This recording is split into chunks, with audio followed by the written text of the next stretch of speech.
She just asked you a question that seemed completely random. You answered it honestly, and something shifted in her eyes that you didn't catch. You have no idea that you just failed a test you didn't even know you were taking, and this happens to most guys multiple times a week without them ever realizing it. Women aren't consciously trying to trick you, but their nervous system is constantly running diagnostics on whether you're actually the person you're presenting yourself to be. And the guys who pass these tests, they're not even aware they're being tested. The guys who fail, they're usually trying their absolute hardest to say the right thing. I'm going to show you 3 tests that happen in every relationship, and the real reason you keep failing them has nothing to do with your answers. 2 guys, both 3 weeks into dating someone they really like. Same scenario for both. They're at dinner, and she says something that sounds casual, but isn't. Guy number 1 is a software engineer. Smart, considerate, really into this girl. She mentions that her ex used to take her to this Italian place downtown. He immediately says, "Oh, we can go there if you want. I'm sure it's great. I want you to be happy." He smiles. He thinks he nailed it. Generous, accommodating, secure. Guy number 2 works in finance. When she mentions her ex and the restaurant, he pauses, takes a bite of his food, and says, "Cool. How's your pasta?" Then changes the subject completely. Doesn't acknowledge it. Doesn't react. Just keeps the conversation moving forward. 3 weeks later, guy number 1 is wondering why she's been distant. She says she needs space. Says something feels off, but she can't explain it. Guy number 2, she just asked him to meet her parents. What happened? Both guys were themselves. Both liked her the same amount. But only one of them understood what was actually being tested in that moment. And it had nothing to do with the restaurant. Here's what's really happening when a woman is evaluating whether you're someone she can trust long term. Her subconscious is testing for something specific. It's not testing if you're nice. It's not testing if you care. It's testing whether you have a stable sense of reality that doesn't shift based on her emotions or opinions. Think of it like this.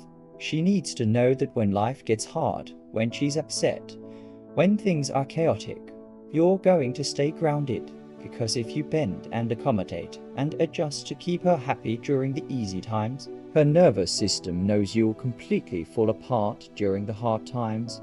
Every time you change your position to match hers, every time you defer to her judgment over your own, every time you sacrifice what you want to avoid disappointing her, you're telling her subconscious that you don't trust yourself. And if you don't trust yourself, how can she trust you? This is why the nicest guys get left. Not because women want jerks, but because being nice without boundaries looks identical to being weak, and weakness doesn't feel safe. Even if it comes wrapped in compliments and accommodation, her attraction to you is directly tied to whether she believes you can handle reality without her having to manage you. Every test is checking the same thing. Do you have your own center of gravity? Or are you orbiting around hers? This is called frame control. And it's not about dominating her or being stubborn. It's about having an internal reference point that doesn't collapse the moment someone disagrees with you or tests you or creates emotional tension. Think about it. The people you respect most in your life, they don't change their stance based on how you're feeling in the moment. Your best friend doesn't suddenly agree with your terrible ideas just to keep you happy. Your mentor doesn't validate every complaint. They stay solid. They have their own perspective, and that's exactly why you trust them. She's doing the same calculation with you. When she creates a little chaos, a little uncertainty, a little emotional pressure, she's watching to see if you stay or if you turn into a different person trying to manage her mood. The guys who stay themselves without even thinking about it, those are the ones she can't stop thinking about. Here are the 3 tests you're failing without knowing it. Test 1. She tells you she's hanging out with a guy friend tonight. Guy without frame control immediately asks questions. Oh, who is he? How do you know him? Where are you going? He's checking for threats. He's trying to gauge if he should be worried, and she instantly loses respect because his frame collapsed the moment she introduced uncertainty. Guy with frame control says cool, have fun, and actually means it. Not because he's playing it cool. Because he genuinely trusts himself enough to know that if something's wrong, he'll handle it then. He doesn't need to interrogate her to feel secure. Test 2. She's in a bad mood and snaps at you about something small. Guy without frame says, "I'm sorry. What did I do? How can I fix this?" He's absorbing her emotional state and making it about him. He needs her to be okay so he can be okay. Guy with frame says, "You seem stressed. I'm gonna give you some space," and actually does it. He's not punishing her. He's just not taking responsibility for an emotion that isn't his, and that makes her feel safe in a way nothing else can. Test 3. She suggests doing something you don't actually want to do.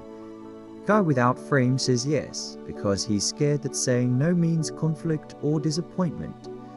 Guy with frame says, "No, I'm not feeling that." What about this instead? He proposes an alternative. He's collaborative, not controlling, but he doesn't abandon his own preferences to keep the peace. The difference? One guy needs her approval. The other guy already has his own. Here's where guys completely misunderstand this. They hear frame control and think it means being disagreeable, stubborn, or emotionally unavailable. They start saying no to everything. They withhold affection. They create tests for her to prove she's not manipulating them. That's not frame. That's reaction. You're still making decisions based on fear of losing yourself to her. You're just using different tactics to protect your ego. Real frame control doesn't require effort. It's not a strategy. It's what happens when you actually like yourself enough that external validation doesn't move you. When she says something designed to get a reaction, you don't have one because you're not threatened. When she creates chaos, you don't absorb it because you have your own emotional center. The guys who pass these tests aren't passing because they studied. They're passing because they genuinely don't need her to feel complete. And you can't fake that. She'll know 3 things you need to start doing immediately. First, notice when you're about to change your answer or your plan based on her mood. Not her needs, her mood. If she's upset and asks for support, giving it is healthy. But if she's upset and you immediately start backtracking on your own opinions or boundaries to stabilize her, that's the problem. Pause. Ask yourself if you actually changed your mind or if you're just managing her emotions. Then stick with what you actually believe. Second, practice saying no. But here's what works for me. Instead of just yes to everything, you don't have to be combative. You don't have to dig in on every little thing. But if you genuinely don't want to do something, say that and offer an alternative. This teaches her nervous system that you have preferences that exist independently of her, which is what creates attraction. Third, stop explaining yourself so much. When you defend every decision, justify every choice, or apologize for having boundaries, you're communicating that your position isn't solid. You need her to validate it. Next time she tests you with a question or a challenge, try just stating your perspective once and then letting silence do the work. "I see it differently" is a complete sentence. The goal isn't to win tests. The goal is to be so grounded in who you are that tests don't register as tests. They're just conversations.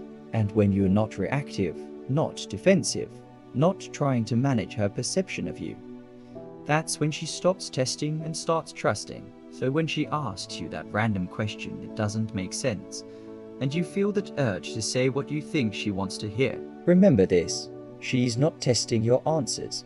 She's testing whether you have answers that exist independently of her approval. And the moment you stop trying to pass is the moment you actually do. Stay grounded, trust yourself, and watch how everything shifts when you stop bending. If this made you realize you've been failing tests you didn't even know existed, smash that like button. Subscribe for more psychology that actually explains what's happening under the surface. And comment below with which of these 3 tests you failed most recently. No judgment. We've all been there.